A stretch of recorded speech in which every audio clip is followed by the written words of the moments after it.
Hi guys, maganda at pinagpalang araw po sa ating lahat and welcome back to my channel. Guys, may project tayo ngayon, gagawa tayo uli ng dual L-ported na D15, Gawa na yung unang ginawa ko ay kinuha na ng may-ari, So, shoutout nga pala kay Mamang Rider dahil bago niya kinuha ay inalaw niya na magamit muna natin service sa kasal, So, ito guys, gagawa ulit tayo ngayon. Kumbaga part 2 na ito. So ito tinabas-tabas ko na. Simbolin na lang natin Ito yung kanyang front. Tapos yung mga sa ilalim yung kanyang pang L-ported. Ito yung kanyang siding, yung kanyang bounce at saka yung bangga ng hangin sa likod. At ito yung kanyang backboard at yung taas at yung pang ibaba. So tara guys, samahan niyo ako. Simbolin na lang natin So hindi ko na pinakitang kayasin gawa ng yung panahon natin maya't maya ay naulan. So sinamantala ko lang yung pagkakataon ng pagkakatigil ng ulan. Tara guys, umpisa na natin. Okay guys, gaya ng ating kinagawian bago tayo mag-assemble ng mga L-ported, uunahin muna natin gawin yung kanyang front, So sa pasimula guys, una natin gagawin ay itong kanyang itong magiging clearance sa loob ng dimension, So ganito yung guys,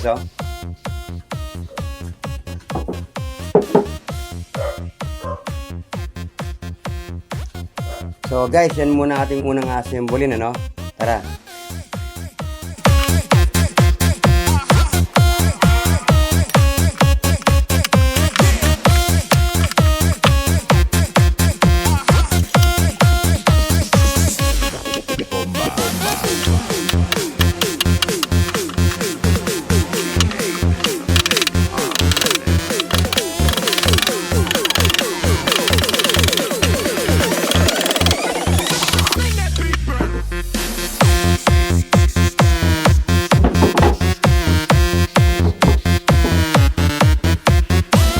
Okay guys, ganyan muna yung una natin gagawin. Gagawa muna tayo yung clearance ng banggaan sa loob ng dimension, Bago natin buuin yung kanyang kabuuan ng front, So tara guys, tuloy-tuloy na tayo.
Okay guys, gawa na yung isa nating front.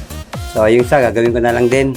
So ganoon lang guys kadali, Uunahin nyo muna yung bangga ng hangin and then assemble nyo na yung pababa, tapos yung pang ported natin, yung front na may butas para sa speaker, So ganoon lang guys, Okay guys, gawa na yung ating dalawang front, So recap tayo, kapag kayo mag-assemble ng mga front. So, uunahin nyo muna guys yung clearance ng hangin, yung bangga ng hangin papuntang exhaust, And then, una nyo muna assemblein itong bangga ng hangin and then itong kanyang sahig at itong front niya. So, ganun din guys, bago nyo ilagay itong bounce, pinaka-brace. Kung meron kayong sobra kahit na retasong plywood, so ilagay nyo dun guys, pampatibay din yun, So yan siya guys. Ngayon naman nagkakabitan natin o aasimbulin naman natin ngayon itong kanyang box. No? Tara.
Okay guys, ano, so bali magiging ganyan ang magiging itsura niyan.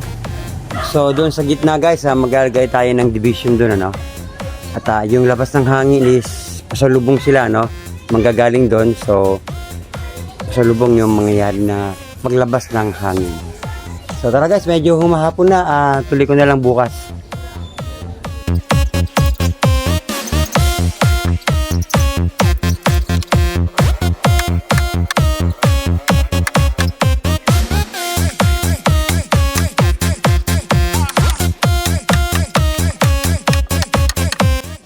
Okay guys, ngayon naman dako na tayo sa pagka-assemble, ano.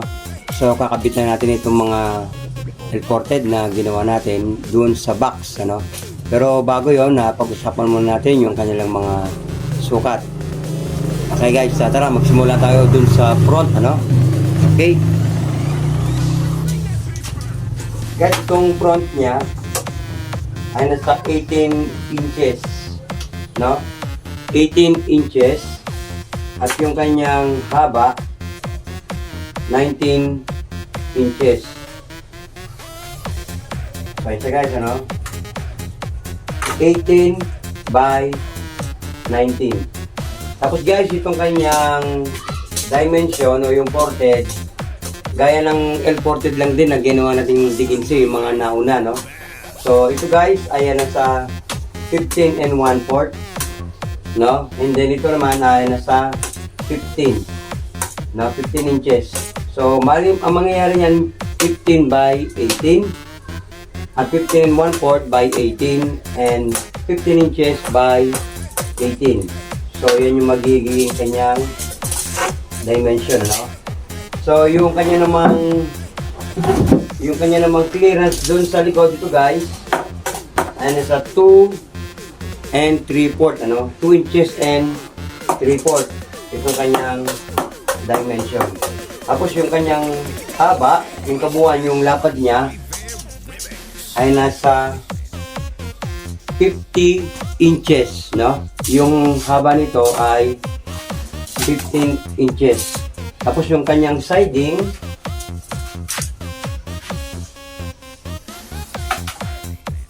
yung kanyang siding ay 22 inches, no? By 18, no, by 18. So magkasilapad din sila nito, pero yung haba niya ay nasa 22 inches. So guys, hindi naman ito nalalayo doon sa ginawa nating L-ported, ano, yung dalawa, yung single. So pares lang naman sila. Ang pagkakaiba lang nila, pinagdikit lang natin silang dalawa. Tapos nag-addition na lang tayo ng konting haba niya. So naging 50 inches yung kanyang haba. Pero yung lapad niya ay 22 pa rin. And then itong mga front niya at yung ported ay parehas lang doon sa doon sa mga naunang L-ported na ginawa natin. So tara guys, assemble na natin.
Okay, ngayon naman guys, tatakpan na natin, ano. So ilagay na natin yung kanyang pang-ibabaw.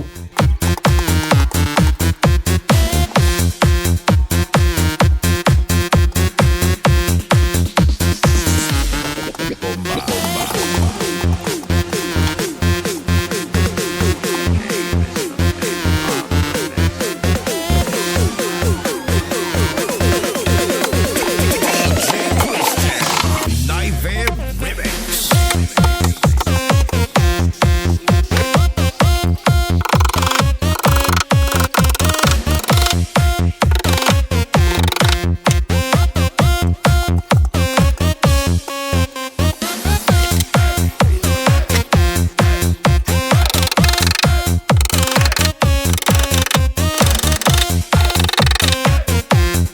Okay guys, ito na siya, no? So, lilihain na lang natin siya ng 80 grit. And then, ipifinishing natin siya ng 240 grit. Habang hinintay natin guys, yung mga accessories niya na in-order pa natin sa Shopee, no? Gaya ng corner, speaker terminal, at yung kanyang mga handle. So guys, ito na siya, no? Lilihain na lang natin, and then kahit pa paano, patapos na rin siya. At may mga next pang project. Nga pala, paumanhin po dun sa mga nagre-request ng L-ported na D12, no? So guys, paumanhin, dahil yung una kong ginawa ay hindi ko nagawa ng video. Ngayon naman guys, hindi ako gumagawa hanggat walang nagpapagawa, no? So, paumanhin po sa inyo. Pero, wag po kayo mag-alala, gagawa rin po tayo nun. Siguro, bibili na ako ng speaker ko. At, yun na lang siguro ang magiging, purpose ko. Bibili lang ako ng sarili kong speaker para makagawa tayo ng L-ported na D12. Okay? Tara guys, lihain na natin siya. Sorry. Okay guys, ilagay na natin yung kanyang liston. Tapos, binutasan na natin ang kanyang butas para sa plunger, So, lilihain ko na lang ng 240 grit, ng 80 grit muna. Okay guys, ito na siya, nalihan na natin ng 80 grit. So, ngayon, lilihain na lang natin siya ng 240 grit para sa kanyang finishing. Okay guys, ito na yung ating finished product, Nilagay na natin yung kanyang mga accessories. So, yung handle na lang ang kulang. Kaya lang guys, hindi natin masa-sound check yan. Gawa ng wala pang speaker na ilo-load dyan, Wala tayong speaker na ilo-load dyan. So, paumanin kung hindi tayo makakapag sound check. Okay guys, ito yung kanyang finished product. Kaya lang wala pa yung handle niya, kasi gawa ng hindi pa dumarating yung order ko sa Shopee. So guys, yung naka-load dyan, instrumental lang yan, Yan yung pinanggalingan noong unang dual box na nabili ng ating customer. So pansamantala, dyan ko muna siya ilo-load. At gagamitin ko itong darating na Pasko at bagong taon. So guys, ito yung kanyang final na itsura. So ganyan talaga siya. Dinesenyo ko yung kanyang tweeter dun sa ibabaw, So ayun, nilagyan ko ng metal plunger, At para kahit paano meron siyang tweeter. Sa totoo lang guys, magkasama talaga sa box yung dalawang yan, yung instrumental na yan, tsaka yung tweeter, So meron talaga silang tagi-isang box, yung in-upload natin na video, yung na-restore natin na D15. So sila yung guys, So pansamantala, kabit muna natin sila sa dual box na L-ported habang wala pa akong subwoofer na speaker, Okay guys, ito na yung kanyang finished product, So kompleto na yung kanyang mga accessories. Naikabit na rin natin yung kanyang mga corner, mga handle, at yung pansamantalang speaker na kinabit natin na instrumental.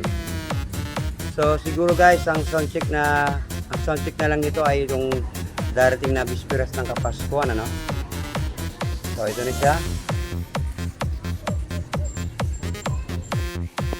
Hi guys, Merry Christmas.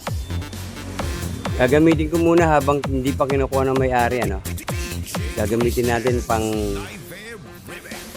mamayang gabi sa bisperas ng Kapaskuhan.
Okay guys, kung nagustuhan nyo itong aking video, huwag niyo pong kalimutan, pakipindot po ng subscribe button, notification bell, at pa-share and pa-like na rin po.